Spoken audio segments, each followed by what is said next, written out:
Reconnaître que son âme est présente, si connectée par le cœur, est source de plénitude et d'apaisement.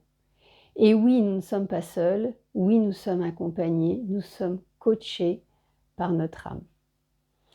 Alors Stéphanie, penseuse d'âme, une chaîne pour t'accompagner, pour t'apporter des enseignements, pour plus de plénitude, plus de bien-être et pour te réconcilier également avec toi-même.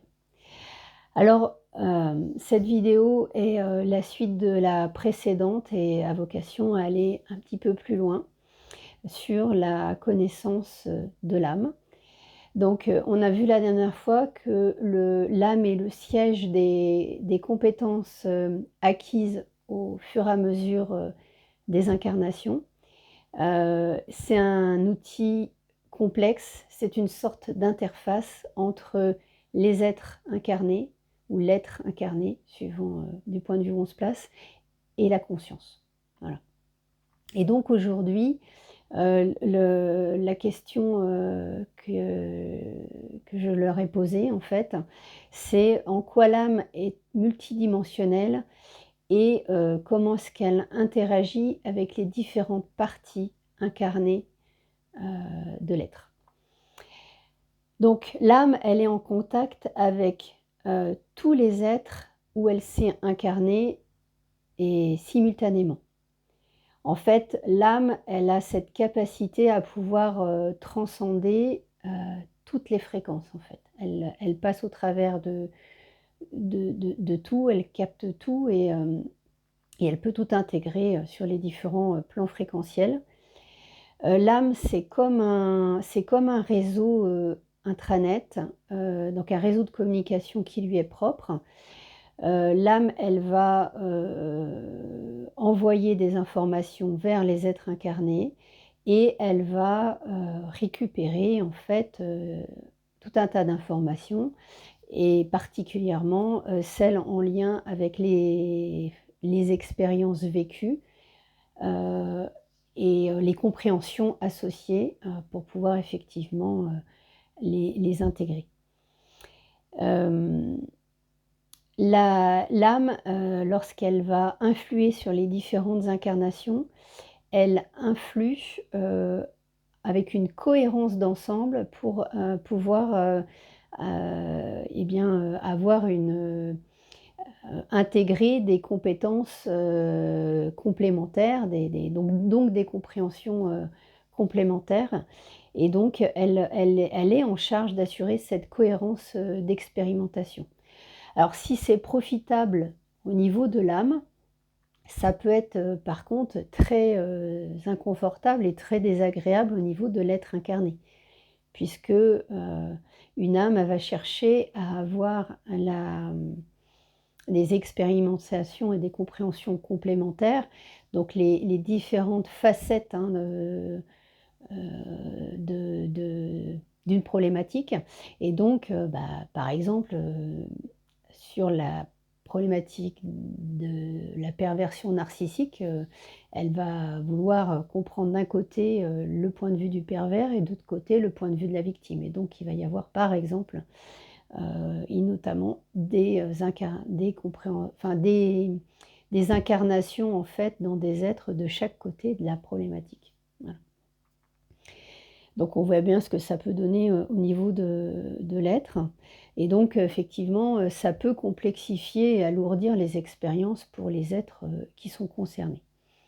Donc l'âme, elle observe, elle veille, elle influence, elle soutient chaque être incarné et en parallèle, elle récupère de l'information, elle la compile, elle l'analyse, elle la synthétise et elle va remonter à la conscience la partie synthétique en fait.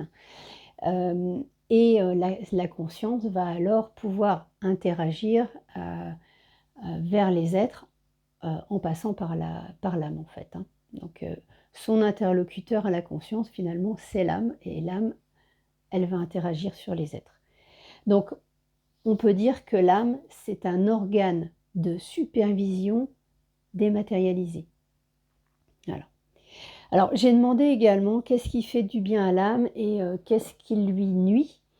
Donc, l'âme, on l'a bien compris, elle est nourrie, des compréhensions, des expériences qui sont vécues et donc elle, plus il y a de compréhension, heu, qu'elle se base sur des expériences, heu, faciles, agréables ou qu'elle se base sur des expériences, difficiles et désagréables, peu importe, l'âme, elle se nourrit de ces compréhensions-là.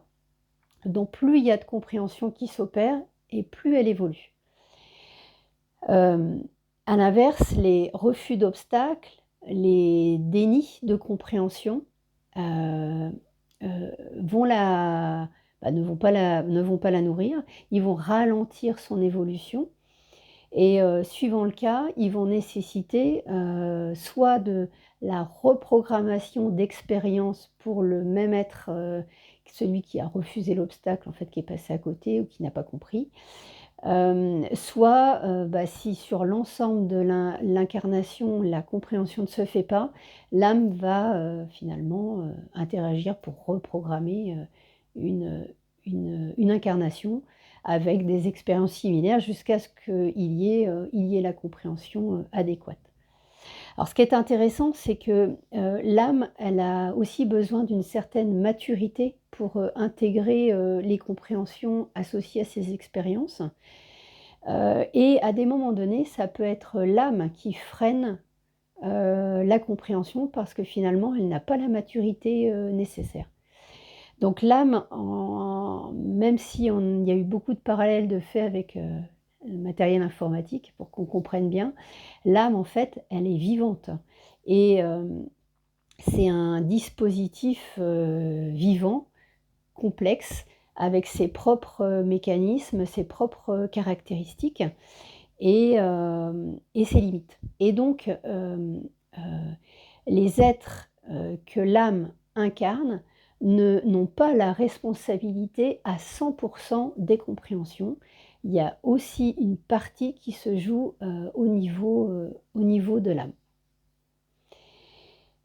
Voilà et donc, dans ce qui la freine aussi, ce qui la pollue, hein, donc l'âme, elle est polluée, elle est perturbée par les ondes parasites et en fait, ces ondes, elles vont, restreindre sa bande passante, elles vont restreindre sa puissance et donc en fait, finalement, ça «réduit» entre guillemets le signal, que l'âme peut envoyer, à l'être et donc, elle peut moins le guider, hem, pour que finalement les expériences vécues se fassent au maximum dans, le chemin de vie qu'elle s'était donné. Alors, heu, les âmes jeunes sont beaucoup plus facilement, polluées, par ces ondes parasites. Les vieilles âmes, elles ont des si on fait toujours un parallèle avec l'informatique, elles mettent en place des pare-feux et elles sont beaucoup moins, sujets à être, perturbées en fait par ces ondes parasites. Alors pour conclure donc, accueillir et accepter ce qui se présente avec lâcher prise, ça donne la possibilité à l'âme d'œuvrer en accompagnement du mental.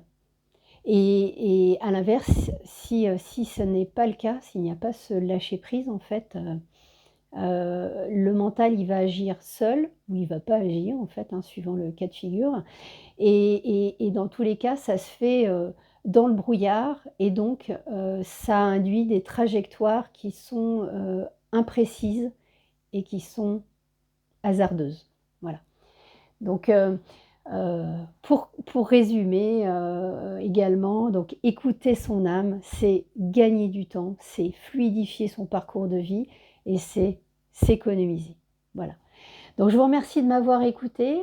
Je vous invite à liker, à vous abonner, à me mettre des commentaires, pour, que ça puisse me guider dans les choix de propositions, de sujets que je vous ferai. Voilà. Merci à vous, je vous souhaite, des bonnes fêtes qui approchent. Voilà, merci, au revoir.